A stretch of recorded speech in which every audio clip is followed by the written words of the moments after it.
Call me when you get there. I will. Stop. Don't make eye contact. It'll give her an excuse to give safety advice. Could you imagine if we got pulled over? We're not getting pulled over. We'll just invite the police to the party. I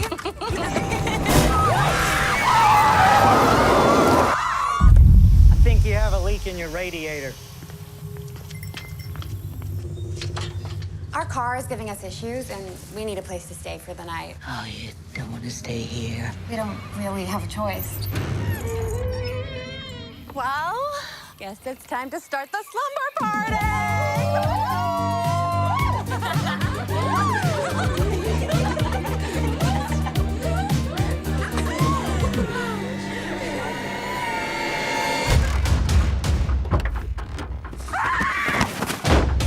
Alex, you're bleeding. It's not my blood. Check all the windows.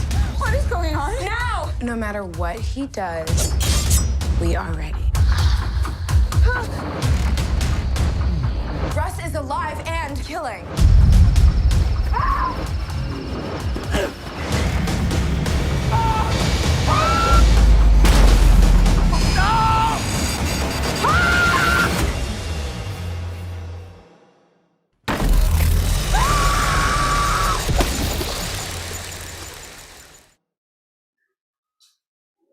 Scoring the Prime Monster Fest evening session, 6:30 p.m. on Friday, the 3rd of December at Cinema Nova in Melbourne, is a very fresh spin on one of the most iconic slasher series of the 1980s, Slumber Party Massacre. It's the latest film from Danishka Esterhazy and has established herself as one of the most inventive and exciting genre storytellers in the business. And from her home, I think, in Eastern Canadian province of Newfoundland, welcome to Screen Watching, Danishka.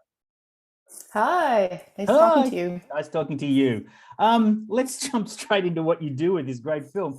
You take a classic male gaze slasher concept, apply that rarely glimpsed female gaze, and boom, reinvention, subversion, new thrills, fresh comedy. How did this idea originate? Oh, well, you know, I was invited by Josh Van Hoot, who was the network executive at Sci-Fi at the time, in charge of movies. I was invited to come together with him and screenwriter Suzanne Kiley and to put together a pitch for a reimagining of Slumber Party Massacre that we would take to Shout Factory, who owns the intellectual property of all the Roger Corman films. So we got together and we brainstormed up an idea on how to make, you know, a really fun and really gory but very feminist update to the franchise. And we went down to their studios at Shout Factory and we pitched our vision, and they really liked it. They got really excited. So they came on board and gave us the rights, and together with Sci-Fi and Shout Factory and Blue Ice Productions, we put together this film. Suzanne started writing and Josh and I were involved in helping her shape the script a little bit. And then we got ready to greenlit, ready to shoot quite quickly. And then the pandemic hit, so we got a little postponed, but we eventually did get to make it. I remember fondly the original trilogy. It's kind of all a blur of hazy VHS rental kind of in my head at the moment, but they spanned nearly a decade and were directed by 3 different women. Did they forego the female gaze entirely? Were they very much of their time? No, you know, I think all those directors tried really hard to bring a female gaze to the project, but they faced, you know, a very limited creative control on those films. It was the 80s and a very, very difficult time for women to break into filmmaking. I mean, it's still honestly very difficult for women to make it as directors in the film industry. It's a very unwelcoming industry in so many ways, and was worse back then.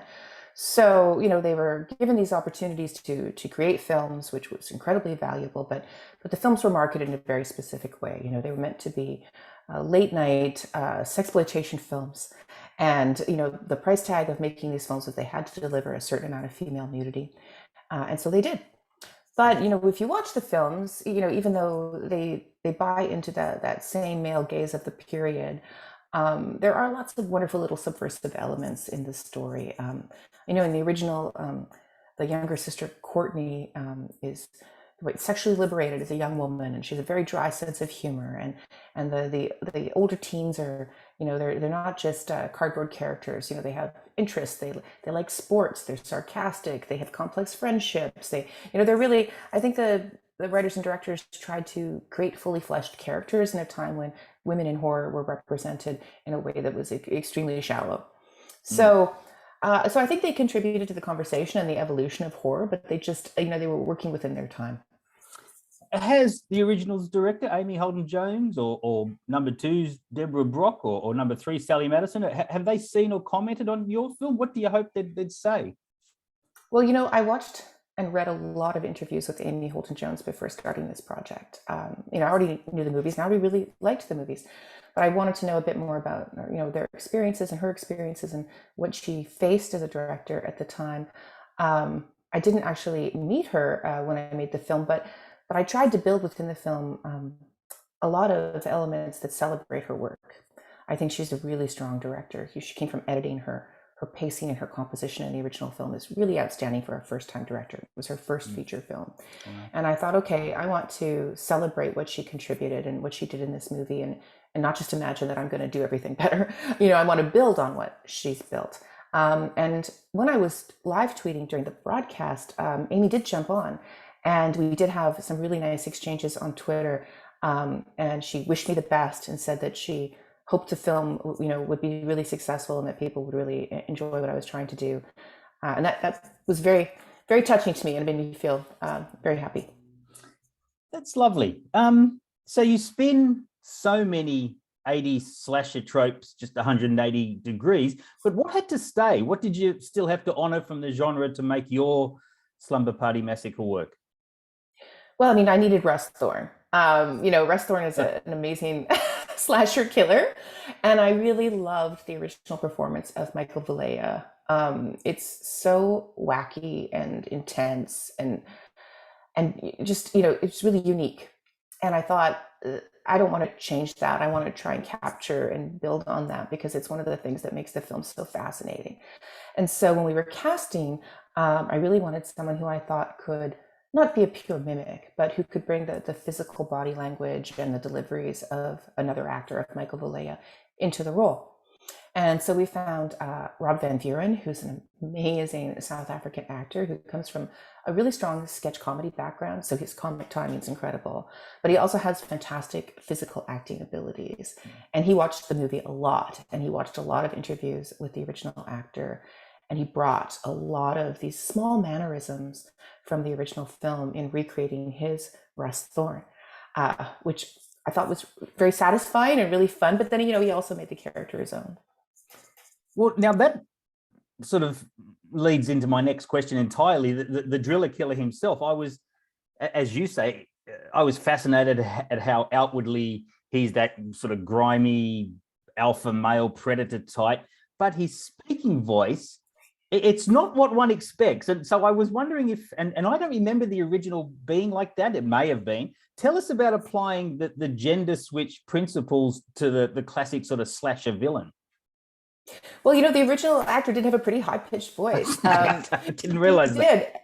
Yeah, and he said in an interview, which is so fascinating, he came from a strong method background. He studied a lot in New York, and he was very much a very theoretical actor. And one of his major touchstones for the creating of Russ Thorn is that he thought Russ Thorn was this man who was really driven by vanity. And he said, if Russ Thorn had a spirit animal, it would be a peacock. So much of his voice and his movement and his way he's even using his head is coming from thinking about being a peacock. So Rob loved that and just jumped all over that same characterization. And you can see the way he moves his feet and the way he enters a room. Once you know it, you can't unsee it. It's all about the peacock.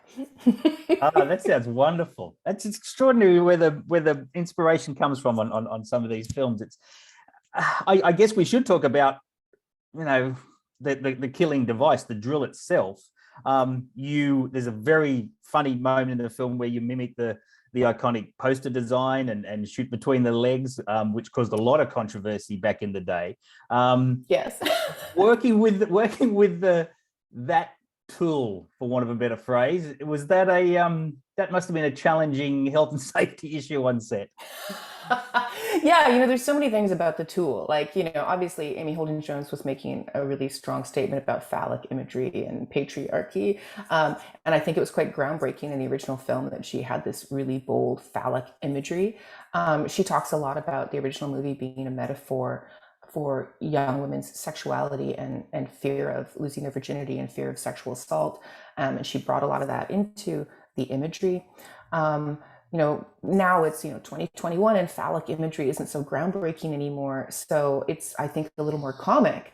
So we really leaned into the heavy phallic imagery. We've got the scene with the clam chowder, but I think for my purposes it was more to accent the humor rather than to accent the threat.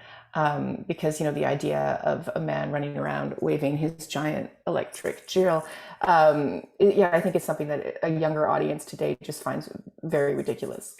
Sure. In broader terms, you're on this roll of films where you take properties that are very specific to their place and time, the Hansel and Gretel narrative, the banana splits, Lorena Bobbitt, and now the 80s slasher template. And you rework them through a reinvigorated, very contemporary point of view. Why? What excites you most about approaching properties like that? Well, that's a great question, because I really think it is a through line through all my work. And I think it started because when I was making short films, I'm from a place called Winnipeg, in the center of Canada. There's a group there called the Winnipeg Film Group, which is a cooperative of filmmakers who help each other make their own films, for filmmakers who don't live somewhere with a studio system or lots of money and gear. And the whole idea behind the cooperative is, I'll be a director one day and you'll be my DP and you'll be my actor and you'll be my gaffer. And then the next film, I'll be your production assistant. We take turns. So, I spent 10 years making short films like that, working on all my friends' films and then working on all of my films. And most of the short films I made were inspired by fairy tales. And they were reimaginings in one way or another, either in a historical setting or a contemporary setting or a futuristic setting. And the reason I was so drawn to retelling fairy tales is because I really love the shared vocabulary that you have with the audience when you're telling a story where they already know the basic elements. They already know the character, or they already know the message, they already know the ending. It allows you to have I think a more detailed conversation, because when you do subvert the tropes, or when you do change an element, or you do accent an element, they understand, they're alerted to it, they see what you're trying to say. You get to really play with symbolism and theme and message on lots of different layers without having to put all that stuff in dialogue. You could just put it in your plot. So that really, really appealed to me, and I had a lot of fun doing that for a long time. And I went into feature films and tried a lot of other things, but I still keep getting drawn back to that shared cultural vocabulary and how exciting it is to have an audience who, has the same understanding of the history of the story as you do. It does make you one of the most interesting filmmakers going around at the moment, to see how you take these traditional perspectives and traditional narratives and spin them off in different directions. Danishka, thank you so much for being part of Screen Watching. Congratulations on Slumber Party Massacre. Are we headed down the trilogy path? Are we seeing sequels? Is this your cash cow? I hope so. One never knows. I'm still hoping for a banana split sequel. Oh, me too. Me too. I want to see Hootie go on a rampage, but I would love to make more. We'll see how audiences respond to this. It's there's been a lot of love from the horror community since its release, and hopefully that will continue as it just travels the world and finds bigger and bigger audiences. The Monster Fest crowd are in for a treat. Thank you for joining us on Screen Watching, Danishka. I nearly got through it. Danishka Esterhazy, and we'll talk soon.